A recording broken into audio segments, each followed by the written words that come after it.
Welcome to Ground Up Growth. I'm Hannah Pittman, founder of Pittman Marketing, alongside my co-host Paul Hopper, principal broker of Hopper Real Estate Leaders. Together, we sit down with entrepreneurs and business leaders to share insights, strategies, and lessons to help you build success from the ground up. Welcome back to Ground Up Growth. I want to take a minute to let you know that we are now taking sponsorships for the podcast, and we struggle with whether to do that or not, because we've always said that as a podcast, this is not a money-making venture, and we have not deviated from that. And but the opportunity came up, and me and Hannah talked about it, and just the opportunity to. There's expenses involved in putting this on and production, and basically the sponsorships allow us to continue forward, and that's really all it's coming from. I don't want anybody to think that this is a money grab or anything like that. So, having said that, we have our first sponsor, Homewell Care Services. Our friends Chandler and Danny Ramsey. Thank y'all so much for sponsoring the podcast. And Hannah, tell our listeners about the new sponsorship platform. Yeah. So, like Paul said, of course, it's not a way for us to make money. It really just covers costs. It's also a great opportunity for businesses to get in front of this audience that the podcast has curated of business owners and business leaders. It's a great audience to be in front of, I would say. And so it's a good opportunity for them. How you sponsor, we have a website now, groundupgrowthpodcast.com. And you can go to the website. There's a sponsorship form to fill out, and you can select if you want to sponsor one episode or a group of 4 episodes. But just fill that out, and then it will go to me, and I'll be in touch on next steps. But we'll help you with the script and everything, and you'll get some social posts with it. And so, yeah, check out our website to learn more about that. And in general, if you want to just support the podcast, rate and review. We get a lot of good feedback on the podcast all the time, but we have no ratings or reviews yet. So if y'all could do that, that'd be awesome. Please rate and review. It will support this venture. So. Well said. All right. Well, today's guest, we have Miss Emily Grohovsky with Cedar Hill Gardens. Cedar Hill Gardens is a custom vegetable garden company that I'm trying to hit all these things. Y'all install, you design, install, coach, teach people what to plant, how to keep it alive, where to build it, how to build it, whole deal, right? That's correct. It's incredible. Yep. And you have a huge following on Instagram. Yeah. Hannah, 20,000 followers, 20,000 right? Something people. like that. Yeah. Yeah. That's awesome. A lot of people are interested in growing food. You know? Well, and I feel like right now, gardening is kind of blowing up. Yeah. It seems like I see it everywhere, just people wanting to have that more. Maybe it's because I'm getting in my 30s and this is just what we do. But it seems like it's, as a culture, people are caring about it more. So, Yeah. And I think, COVID kind of jump-started that. yeah. I don't know that right now people say it's trendy, but I don't know if that's truly the case, because I feel like gardening was really big for our grandparents' generation, and then it kind of skipped my parents' generation, and now people in our generation, since we were affected by COVID and food chain shortages and things like that, not only has it become important to us just to know how to grow food and where our food comes from, but I think there was a little bit of a scare that made people go, oh, wait, Right. maybe I should know how to plant some seeds and grow a little bit of food. And that's where my journey started in 2020 with gardening. That's when it really jump started for me. Yeah. Well, tell us, jump right into that. Tell us your So history. you started your company in 2020? I did. So it was spurred from COVID? Correct. Wow. Yes. So the name of my business is Cedar Hill Gardens, because I live off of Cedar Hill Road. And we moved there January of 2020. And I had 2 babies under the age of 2. And COVID hit 3 months later. And everybody was staying at home and wiping down their groceries with antibacterial Right. cloths. And I was at home. I'm very extroverted, and all my neighbors were really far away. And I was like, is there anyone out there?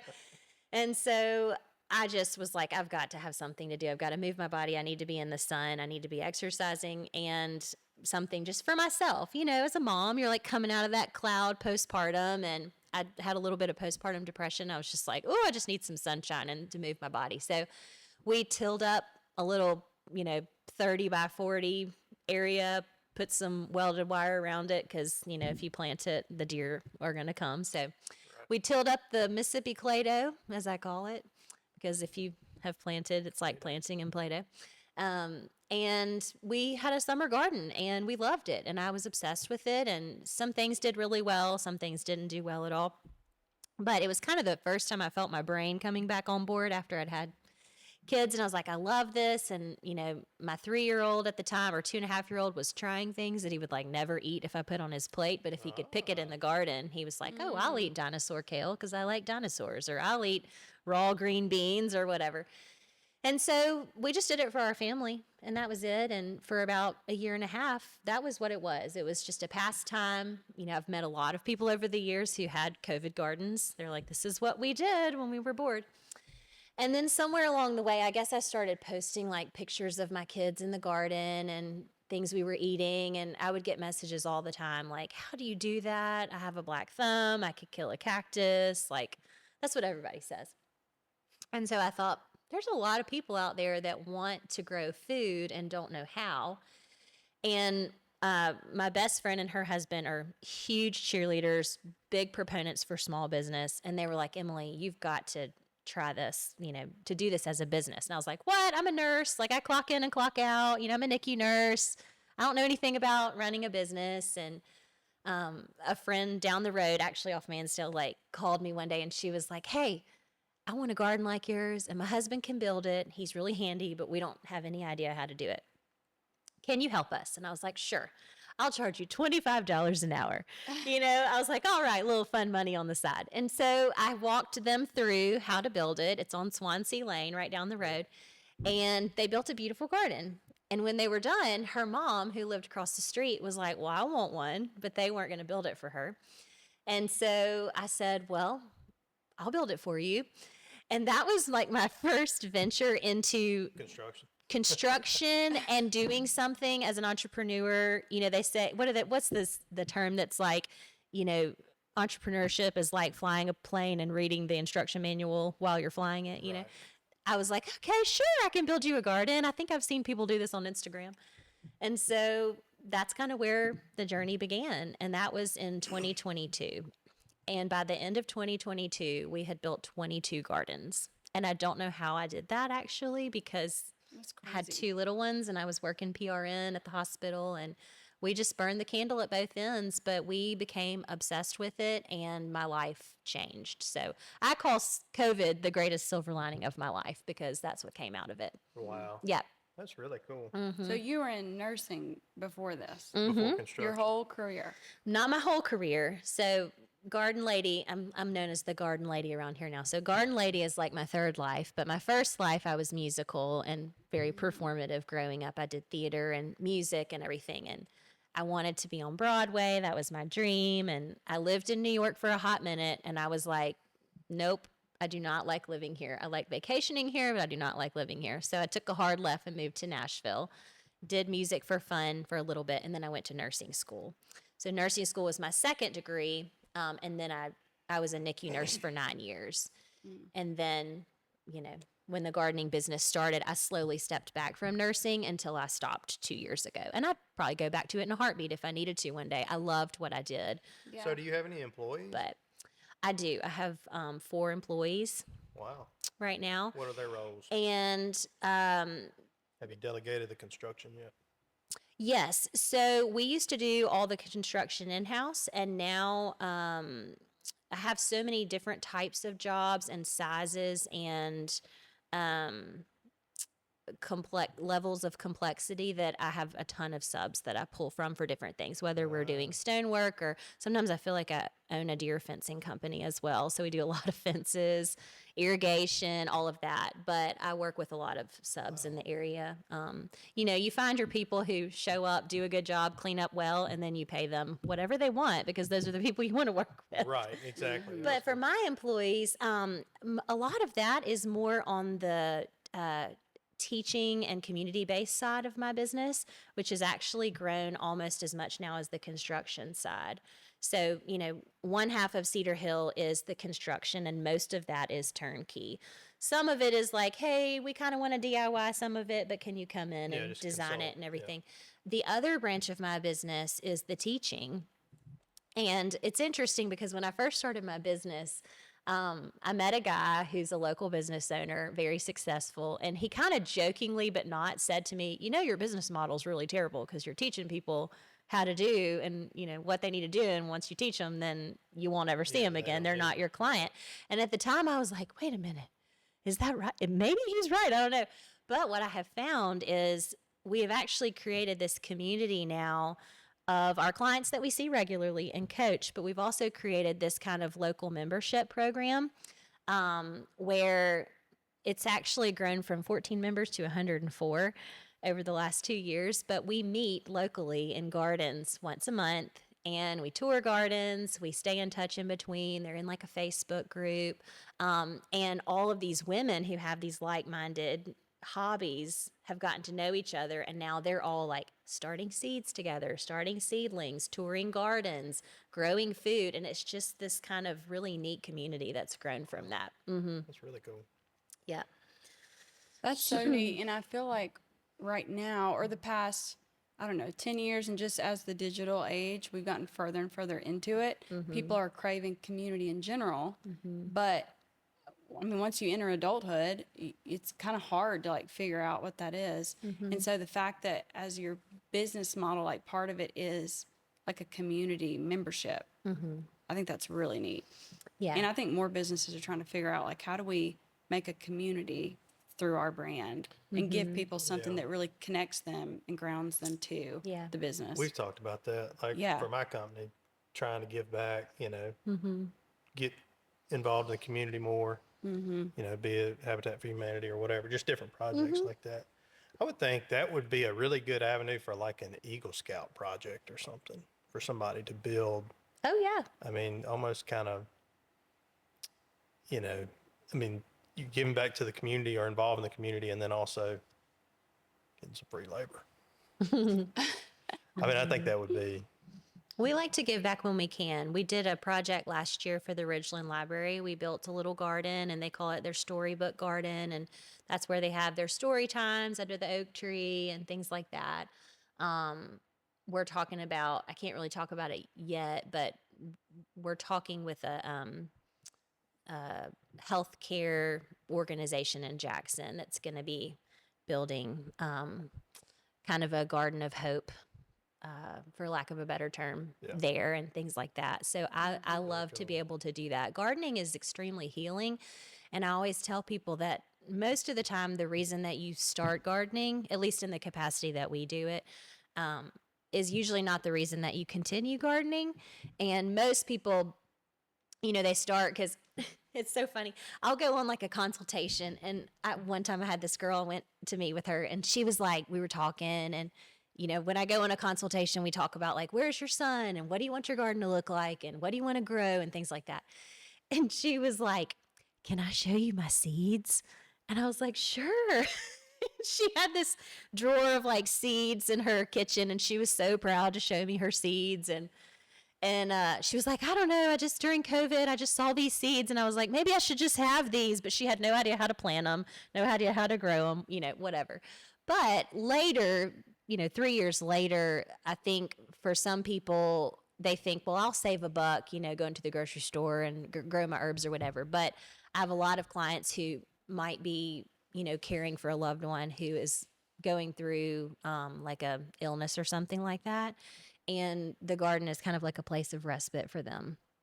I've got another client who works from home in a very corporate job. And she's like, Emily, like the hour that I'm in my garden during the day in the sunlight is like the time that I kind of revive myself during the day. And, it makes you move your body and get some vitamin D. And so I don't know, I feel like the garden becomes a place of like generosity and reflection and quiet in this digital age, can be kind of a place of quiet. Yeah, that sounds, that's a lot of benefits other than just being able to eat what you grow. Absolutely. That's a good point. Do you get into any kind of perennial stuff or like trees, shrub, blueberry bushes, actual, that made me think just like going through, even emotional things, where people plant trees for different, somebody passed away Nostalgia. or whatever. I'm a big tree nerd. So like these trees out here, I grew them from like all my cypress trees in my yard. I went to Walmart and picked the cypress balls up when they fell and planted them in pots Oh and my gosh. did them. Oh yeah. Like, They're your babies. so I'm really interested on more of like the tree side of things. Is that a service that, I wonder if that could be incorporated in your, Yeah. So we do some fruit trees. I've wanted to start a tree nursery for like ever. Well, I What does that try. look like? Just like a bunch of trees? Like, what's a tree nursery? Like just a row of trees? Just different types of Yeah. trees that you can, Yeah, it would, yeah. And you just look at them? You just irrigate them and yeah. just look at them. It's just too much work for me, but anyway, Yeah. sorry to cut you off. No, it's okay. I try to kind of stay in my edible plant lane. And I tell people, like, I don't really do landscaping. If you want, shrubs and azaleas and hydrangeas and things like that, I'm not really your girl for that. I can refer you to people who do. But we absolutely incorporate perennials for one, because who wants to plant an entire garden twice, a year? So perennials help you from that aspect, and a lot of native perennials, which we could do an entire podcast on native plants and the benefit of that. But we do incorporate lots of berry bushes. People, especially with kids, like kids generally love strawberries and blueberries and blackberries and things like that. So I'm always trying to think of a sneaky way to get kids drawn to the garden, right? To get them there, and then they start noticing other things. But we do some fruit trees. And fruit trees here, most people tend to say, I want peach trees and plum trees and apple trees. And, some of those things are really hard to grow here. We don't have enough chilling hours in the wintertime. So I do try to be realistic with people with like, we'll do this, but you need to know that like this might not be the same thing as like going to Vermont and picking in your apple orchard, or you might be limited to like 2 varieties or something like that. But absolutely, I think it's important to incorporate all those things. Because we're in a different growth zone. Explain to our listeners what a growth zone is. Yeah. So the country is divided into zones. Our zone is zone 8. If you want to get really nerdy, we are 8B. We used to be 8A, but because of temperatures, changes and things like that, 2 years ago, the regulatory body for gardening zones changed that. So if you go to New Orleans and the coast, then you get into zone 9. That's like California. You're not really getting any frost dates. So when you're picking out things like trees and perennials and what you can grow, it is limited by those zones. And that's based on amount of chilling hours and frost dates. It's the reason why, like, we have to put our lemon trees in a pot and bring them inside in a sunny window in the winter, all your citrus. But if you go to New Orleans, you'll see these beautiful, lemon and orange trees that I'm so jealous of in people's yards. So that is what zones are. And leading into that, I think one of the most important things and most valuable things that I can do for people through Cedar Hill has been really honing in on zone 8. So when I was learning to garden, I learned from a lot of different gardeners on YouTube. I learned from a guy named M.I. Gardener, and he's in Michigan, right? And he could like teach me how to plant a plant. But if I was following his advice all the time in Michigan, it might not apply to Mississippi. So I knew when I started my business that I wanted to find people who were gardening in my zone so that when they were watching me plant tomatoes, it was also time for them to plant tomatoes. Because a lot of people think they have a black thumb, but really they're just following the wrong advice. And so like our company's motto is green thumbs are not natural, they are learned. And by that, I mean giving people advice that applies to them where they live. Yeah. So That's really Yeah. Let's take a second to talk about today's sponsor, Homewell Care Services. As entrepreneurs and business leaders, we spend so much energy building something that matters, but life doesn't pause for the business. And for a lot of us, that means there's a season where someone we love needs more care than we can give them on our own. Homewell brings trusted, compassionate caregivers right into our home. Companion care, personal care, even specialty care for things like dementia or chronic conditions. What makes them different is that every single client gets a dedicated care manager at no extra cost. Someone who knows your family, tailors the plan, and adjusts as needs change. It's not a one-size-fits-all service, it's care that actually fits your life. If you or someone you love is in that season, I'd encourage you to reach out. Visit homewellcares.com to find care in your area. That's homewellcares.com. That's really Yeah, interesting. I love that. And we met recently, and I didn't know any of this stuff, like with the zones and whatnot. But she showed me this calendar, and it's like with her consulting and advice she give, just really being an expert in zone 8. And what I love about you, and you just mentioned that with asking about landscaping, like knowing how to stay in your lane. let me I think as a business owner, when things start coming at us and we see more and more and more opportunity, where it's like you could do some landscaping and add that into your offering, and then or This go is into brilliant, different by the zones. way. It's brilliant.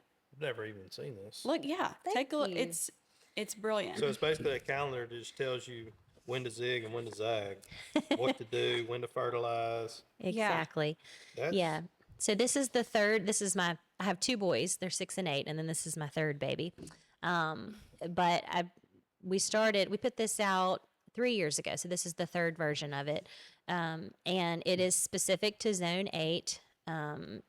And that encompasses other states, but it goes day by day, and it like has a key, and it tells you not only what to plant, but by what means. So sometimes it can be really crucial if you plant from seed or if you plant from transplant, whether you have success. And then it has lots of tips and tricks. And anyway, we put this out every year, and we've gotten really good feedback on it. And if I can give someone a tool, this is the tool that I give this them. is incredible. I mean, Thank it's got you. predicted last for all states. I mean, just being able to have a little hub to refer to at Yeah. all times. I mean, because I've got, the peaches and the pears and the apples and all the persimmon stuff in my yard, and I never remember to go spray them or do anything. So Yep. And so I for have the no listeners, fruit. we're talking about this calendar that she has. That's a yearly calendar that tells you exactly. It just follows the gardening calendar, I guess, and like when to plant things.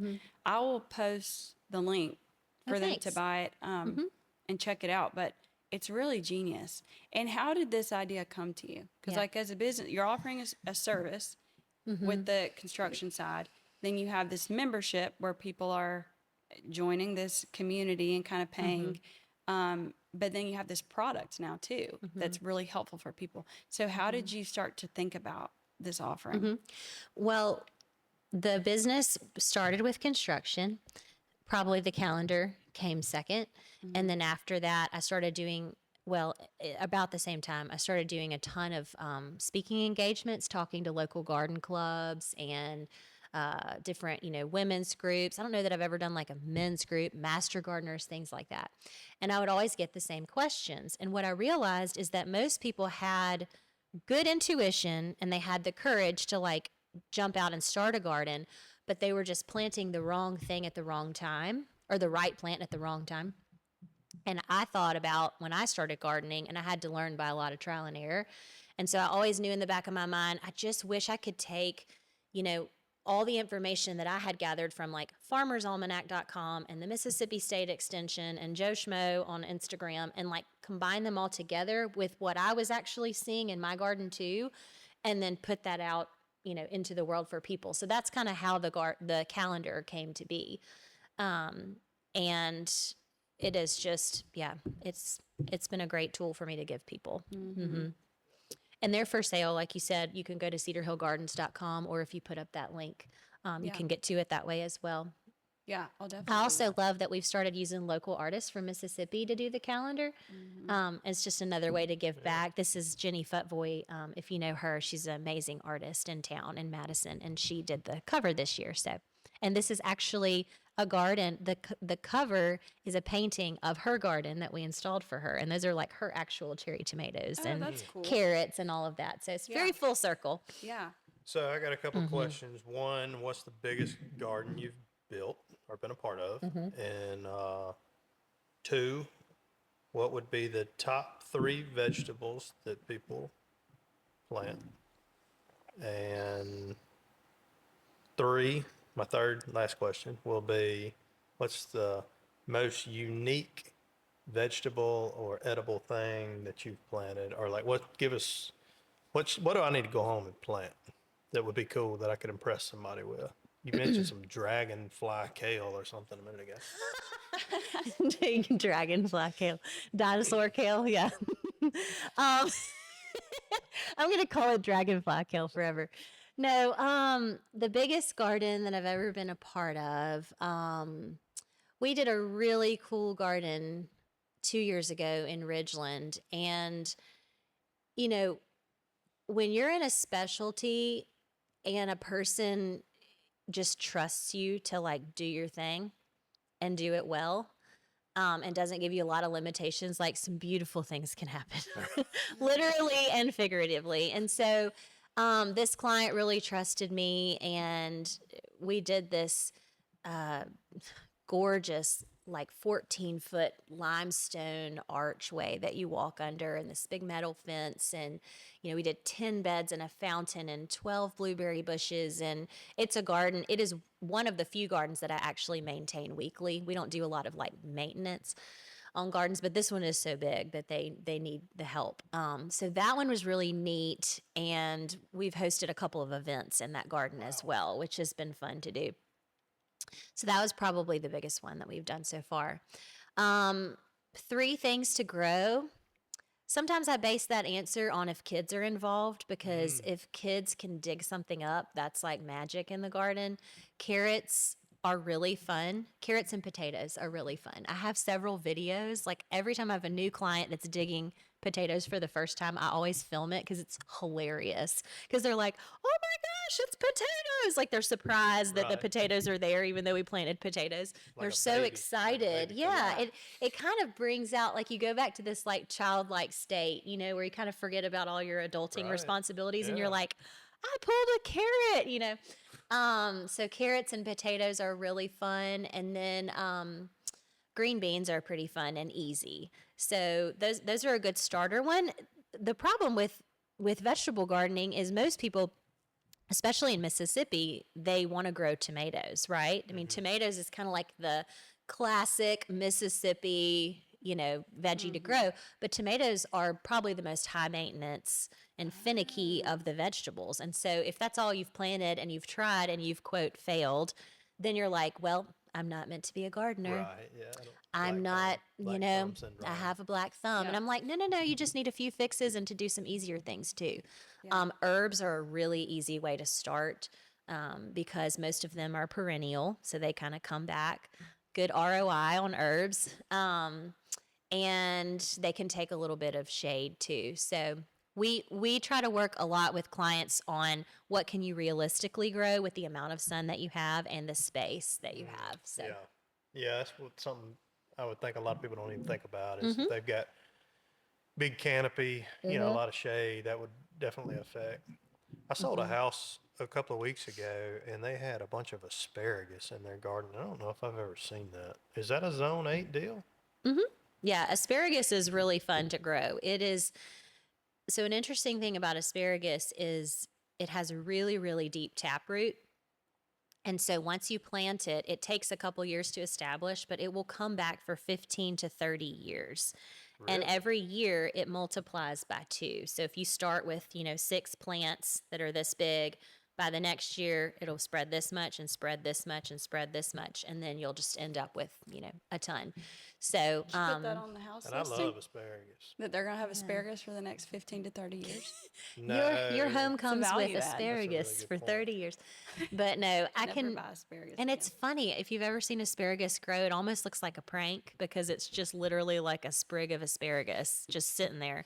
Then you just pop it off. And if you've never had raw asparagus, I highly recommend it. But yeah, asparagus is really easy to grow. And then you asked me what was the most impressive Just like, thing. just something, your party trick. I mean, what's My party trick. what's like a something? So, it is kind of fun to have something random like artichoke or something growing in your garden. I like a good artichoke. Dip it in butter. Yeah, Goodness. that's always like a stunner. People are like, wait, what is that? But I don't know. All of our gardens, although they're vegetable gardens by nature, all of them have flowers. And the reason for that is, one, they're just aesthetically beautiful and people love to have them. But two, they provide, they kind of act as like an organic pest control. And so I have found with my clients, whether they wanted flowers or not, we put them in there, and then every year they end up asking for more and more flowers because they love bringing them inside, taking them to friends, whatever. And so for me, sometimes it can be even finding a flower or like sunflowers like you have in your yard, as something to really, I don't know, be a aesthetic and a talking focal point in a garden. Is that just like a wildflower, or is it like a specific? It could be specific. So we do some, like every season, we'll do your typical annuals, like in the fall and winter. Everybody gets pansies and snapdragons and things that you see in your landscaping too. But we do some perennial things like coneflowers or black-eyed Susans. We'll put some native things, and I don't know if you know like what guara is, or Stokes asters or penstemon or bee balm. There's like a myriad of native plants that also bring in native bees and bugs and things like that in turn help your vegetable garden. So Walk us through that. You said it acts as an organic pesticide. Is that what you said? pest control. Pest control. So is it just deflecting the insect from attacking the plant to hang out on the flower? How does that work? How do they? That's a great question. When I started gardening, when you start this garden and you kind of invest in it, financially and emotionally, you're like, this garden is for me and me only, and not the deer and not the bugs and whatever. But bugs are inevitable because we don't live in a sterile world. So when I first started gardening, I kind of had this like kill it with fire attitude, and if it moved, it died in my garden. But then what would happen, talking about the dinosaur kale, my kids would go in the garden and they would just start eating random things that I wasn't expecting. And I'd be like, no, don't eat that. I just sprayed that. Like, don't, ingest that. And then I started learning about organic gardening, and I was like, wait, maybe there's a way to do this without dousing everything in chemicals. Yeah. And so that's a whole new mindset shift. Right. And the idea of organic gardening is prevention and kind of staying on top of things. So to prevent it, what we do is we kind of confuse the bugs, for lack of a better term. And we try to make our gardens simulate how things grow in nature, right? So if you go in your woods back here, you've got your tall trees, and then you've got things in the understory that are smaller, and then you've got ground cover. So that's how we try to make our beds, and we mix it up. So for example, sunflowers. I keep thinking about sunflowers because you have this beautiful field back there. Sunflowers attract these. It's an organic sunflower field. Oh, awesome. I'm very proud. Oh Is it not? I doubt it. No, it was pre-emerge and some other stuff sprayed. Well, that's okay. No judgment here. You do you. But in my garden, there is this bug called a leaf-footed stink bug, and they will absolutely decimate your tomatoes, right? They pierce into the tomato, they put an enzyme in the tomato that breaks it down and makes it gross, and then they suck out the water, and then they leave. They're little jerks. And so in my garden, I plant sunflowers across the garden in the other corner, and they are attracted to sunflowers, so they act as a trap crop, okay?